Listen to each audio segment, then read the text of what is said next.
But the problem with Diogenes, or one of the problems with Diogenes, was that the oracle at Delphi had told him that his job in life was to deface cultural currency.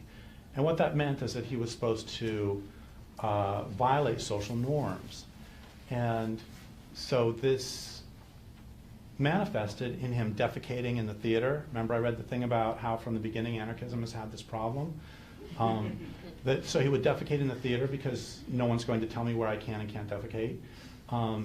He would masturbate in the public market, which the whole public sex thing that's pushed by anarchism goes all the way back to that as well.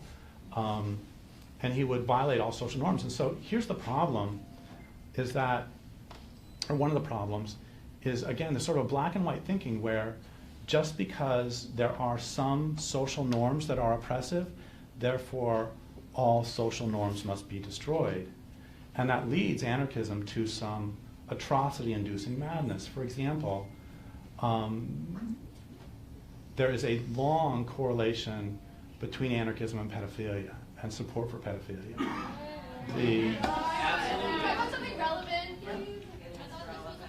Oh, wait. That's a beautiful line. Thank you so much for asking. How about something relevant? I've been talking about rape culture all day, and pedophilia and the support of pedophilia is not rape culture? Actually, it seems you're acting like this is a spurious connection. So we're going to play Jeopardy. We're going to play queer theory. We're going to play queer theory, pedophilia, Jeopardy. Okay, answer.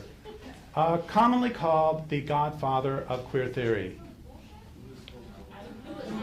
Who is Foucault? Who is Foucault? I got it. Okay, 100 points.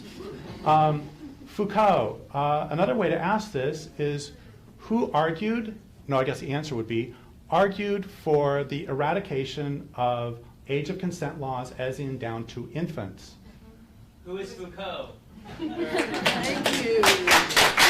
Okay, next one. The author of the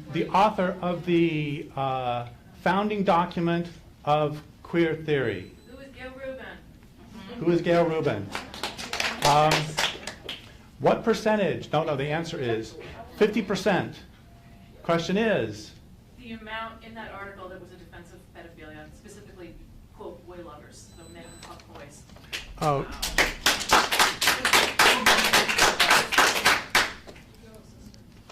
And since you're not believing me, quote, this is in the founding document of queer theory. Like communists and homosexuals in the 1950s, boy lovers are so stigmatized that it is difficult to find defenders of their civil liberties, let alone for their erotic orientation. That's in the founding document of queer theory.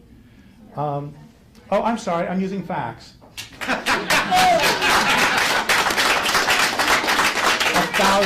thousand apologies. One must never let facts in the way. Oh, and she also compared, by the way, she compared pedophilia to a preference for spicy food. The thing is, I have never heard of anyone who has to have years of therapy because they ate hot and sour soup. Okay, so up to 200. Now it is pedophilia and queer theory for 300. That would be author of Macho Sluts. Author of Macho Sluts and Public Sex. Pat Califia. Derrick Jensen is an eco-fascist. Wait. What was it somebody said? Stay relevant.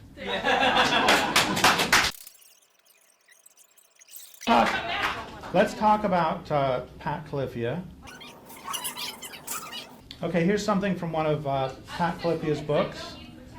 You know, it's really interesting. It's really interesting that when I actually start talking about the relationship between queer theory and anarchism and pedophilia, that it becomes, they really want to shut me up now. Sure do.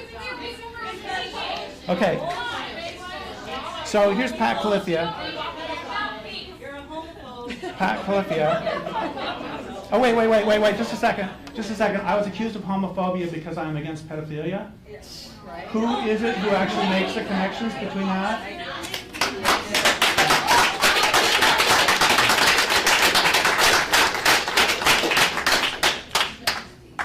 Shoes we're looking for.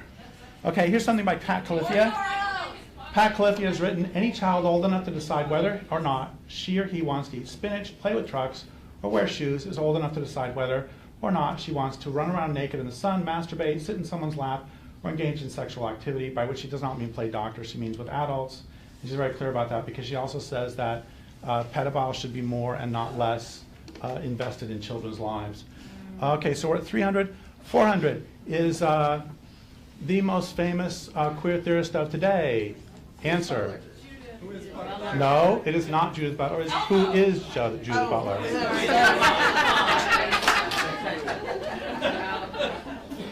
Okay, Judith Butler is the most famous queer theorist of the day.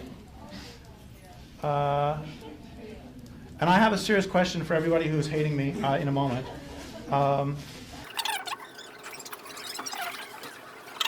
Okay. We see you. All of you supporters here. Okay, here's a great quote from Judith Butler. So Judith Butler wrote, so I keep adding this qualification. When incest is a violation, suggesting I think there may be occasions in which it's not. Why would I talk that way? Well, I do think that there are probably forms of incest that are not necessarily traumatic, and which gain their traumatic character by virtue of the content of social saying that they produce. Yeah, that's Judith Butler. That's one of the queer heroes. Okay, now we have for 500 we have the last one in the queer theory and pedophilia. The answer is queer theorist who has spoken out strongly against pedophilia. Zero. Who is no one. Who is no one, not a single one. Because the entire thing is based on transgressing. Yeah, I know, dear fucking God. Okay, the question is,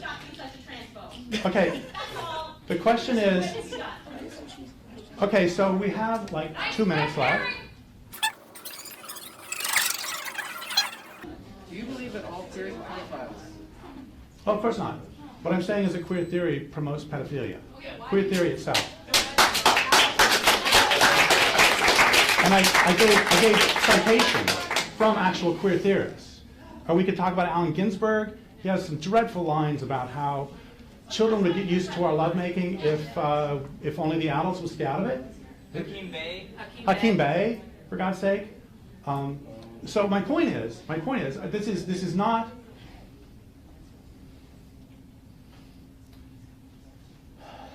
Queer theory, I think, is really hard. And thank you for asking respectfully. You were the one who asked, right? Yes, I think queer theory is a really harmful philosophy. And I want to be really clear that, yeah, it has nothing to do with homosexuality. And it emerged in the 1980s really as a response to a lot of, especially lesbian feminist ideas.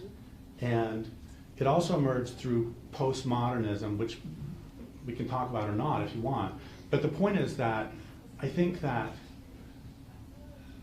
it is a mistake to, some of the strongest opponents of queer theory are lesbians.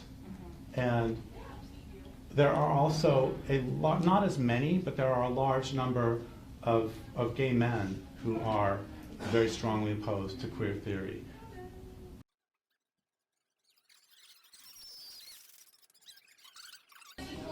Person on the right, I mean, you were polite. I want to hear your question.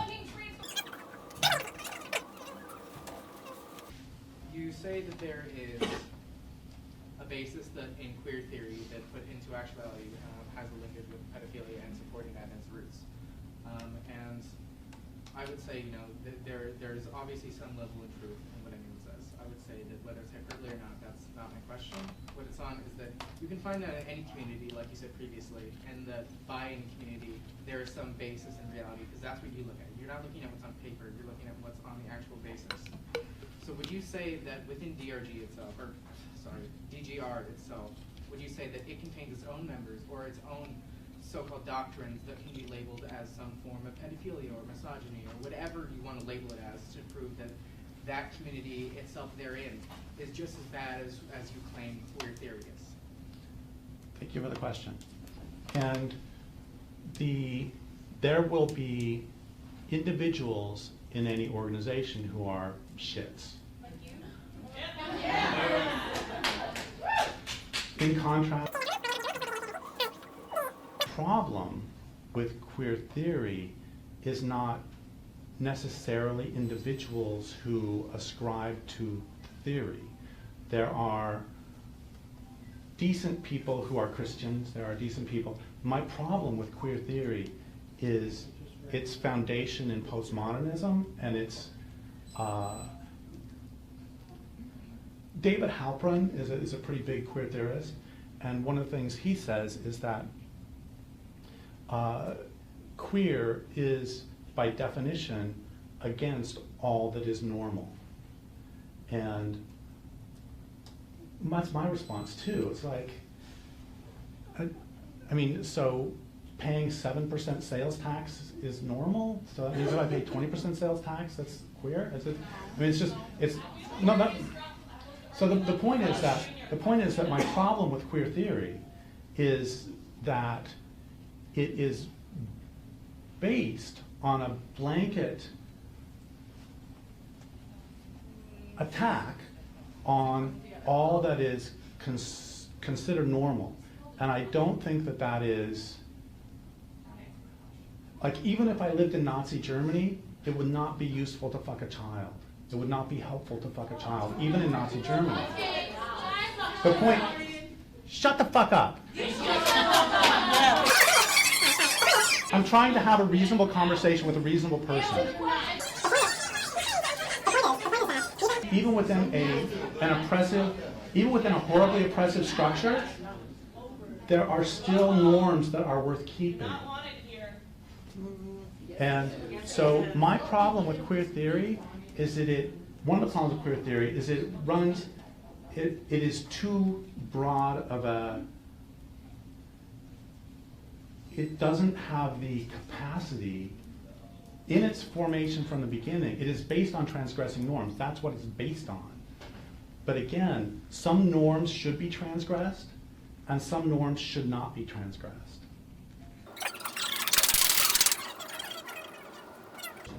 I desperately want to like you. I have, members of people that are close to me that do either know you or like you in some manner or fashion. But I myself am a trans individual. I identify physically as a trans woman, and I am a woman. And I want to say that I disagree with your ideology on that.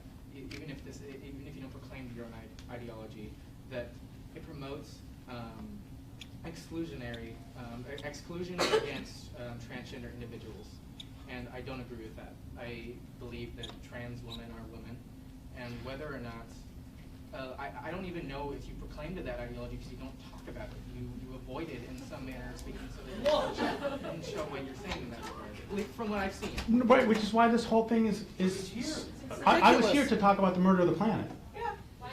Because you all made it this way. And yeah, that was my point, is to talk about the murder of the planet. And so it's time to go. Got a few more minutes. Okay, so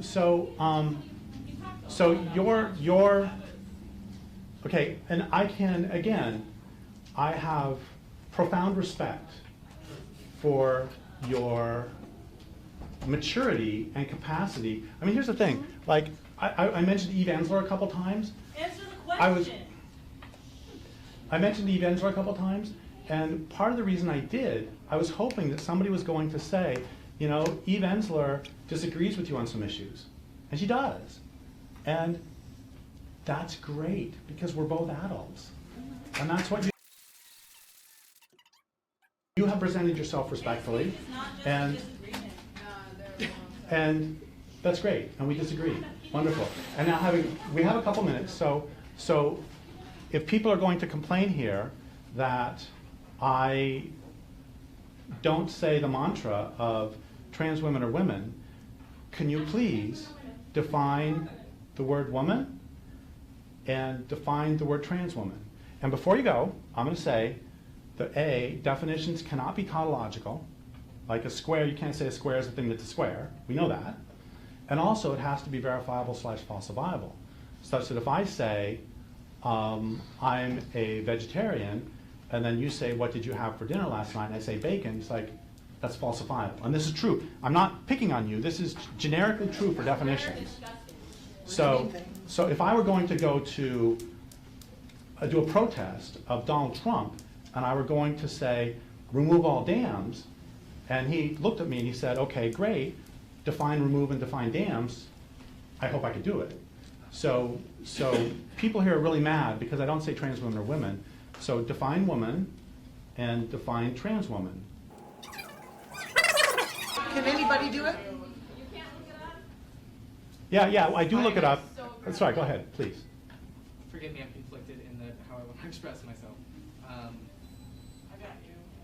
I would say that a woman is just an identity that is prescribed based on our preconceived notions of our notion of gender.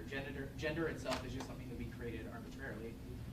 And then trans woman is just another further abstraction from that, in that for some reason we prescribe that sex is related to gender originally. And we have become either, you could say, more progressive or more conservative in that idea on what political ideology prescribed to. But mostly you can say that being a woman is just the notion that we have these specific adjectives or these specific concepts ascribed to one notion. In the same way that being transgender is, for some reason, my sex doesn't match my gender.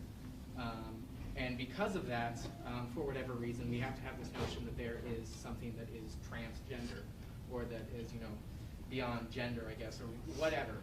And that, to me, what is even just gender and being transgender within itself? I'm sorry. What?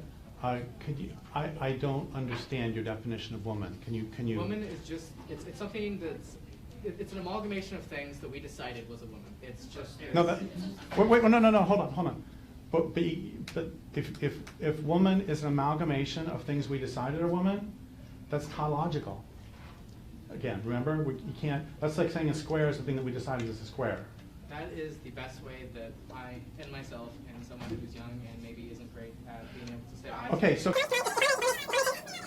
if I may say something as somebody who is older and is being respectful with you. Your age is 9.